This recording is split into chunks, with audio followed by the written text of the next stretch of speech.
What we're looking at here is the Lesson 9 folder. It's in the Part 1 folder of the project files that you loaded to your hard drive, and it's fairly representative of any project. There are a lot of different file types that go into it. Especially if we open up the Source Files folder here, these are a wide variety of file types that represent the overall project. As much as I like PDF, it's not appropriate to convert everything into a PDF file for a given project. What we're going to do is we're going to use PDF as more than just a digital replacement for paper. We're going to use it as a container to hold some of these items. So to get started, I'm going to open the Proposal Finished. These are the documents that I've converted to PDF, and they represent the content. I want to add to this content the files that go into it because some of them might need to be used in some other process somewhere. The first way to do that is to attach a file to the PDF file. And I'm going to use a Review and Comment tool to do this. From the Review and Comment task button. From the Comment and Markup tools, I'm looking for the Attach a File as a Comment tool. To use it, all I need to do is locate it somewhere on the page and click. What I'm going to add to this document is the JPEG file that this picture came from. So I'll click. Acrobat is asking me where I'll find the file. Again, in that Lesson 9 folder, you'll find a Source Files folder, and in there's a file called Wedding Dress, and it's a JPEG. I'll choose Select. Acrobat will ask me what it should look like. I can either have it look like a paperclip, an attachment pushpin, a tag, a graph. I'm going to leave paperclip because that sort of seems like an attachment kind of thing, and click OK. Now, nothing obviously has happened except for the fact that there is a little paperclip looking thing on the page. I'll take my hand tool and click just so that we can get rid of the highlight that was there. To use the attachment, all I need to do is double click on it, so I'll do that. And Acrobat is asking me a question that's an important question to think about. Do you really want to open this thing? In this day and age of viruses that travel through email, Adobe is concerned that people will try to attach viruses to PDF files and then hope that you'll open them in a way to infect your computer. So, if you don't know what the file is, then never allow opening files of this type. If you do know what the file is, you can either choose to simply open it or always allow opening files of this type, and then Acrobat won't ask you questions anymore about JPEG files. It's probably a best bet to leave it to open this file, and that way it will ask you and give you a chance to think about what you're doing before you select OK. However, if you're very comfortable with it, you can choose Always Allow Opening Files of this type and click OK. The file opens in whatever application you might have on your system that will open a JPEG file, and then you can use it as if it were any other JPEG file that you've gotten in any other way. Let's return to Acrobat, though, because I want to talk about this issue of opening files for just a brief moment more.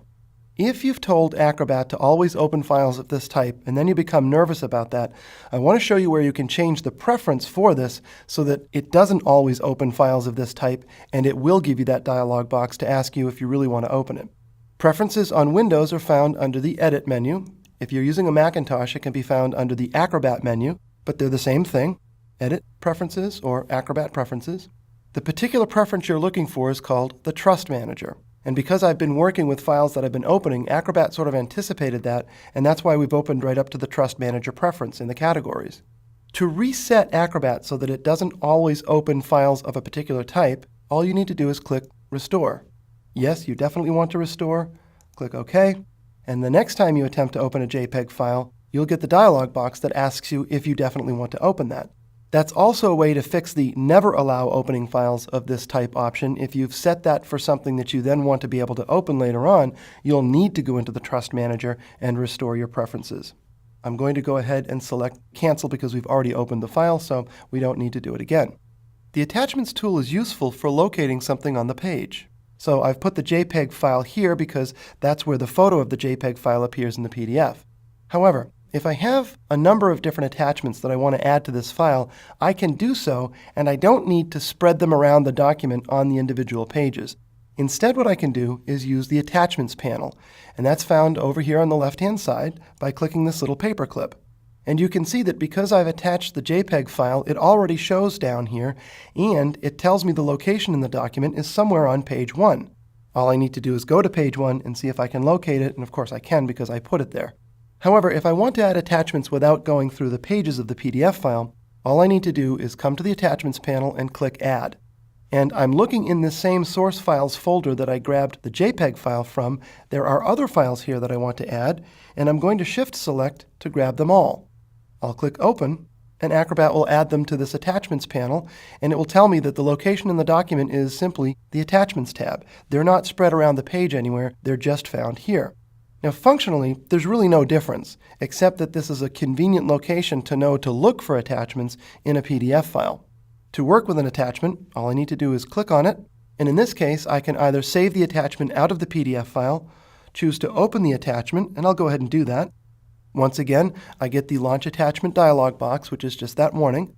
I'll choose to open the file, and it will open it for me. So attachments in PDF files are very, very convenient tools for communicating not just the look and feel of the content that you're showing, but the pieces that actually went into that. And again, that can be very useful if you want to be able to reuse some of that information. I'll return to the Acrobat file because I want to show you one more thing. I'm going to click Add, and I'm going to try to attach something to this file. And it's not located in the Source Files folder, it's actually one level up in the Lesson 9 folder. It's a zip file. It might seem convenient to be able to take all of the files that you want to attach to this PDF file, zip them together, and then throw them in as an attachment. Watch what happens. Adobe decided that attaching a zip file or a Stuff It file, if you're a Macintosh user, represents enough risk that Adobe just isn't going to allow that. Now, if you want to have your IT department work with Adobe to understand how better to customize Acrobat, then you can actually customize Acrobat to do so, but it's a cumbersome process, and it's best just to plan on adding the source files raw, not to add a zip or a Stuff It file. So I'll hit cancel because Acrobat's just not going to allow me to do that.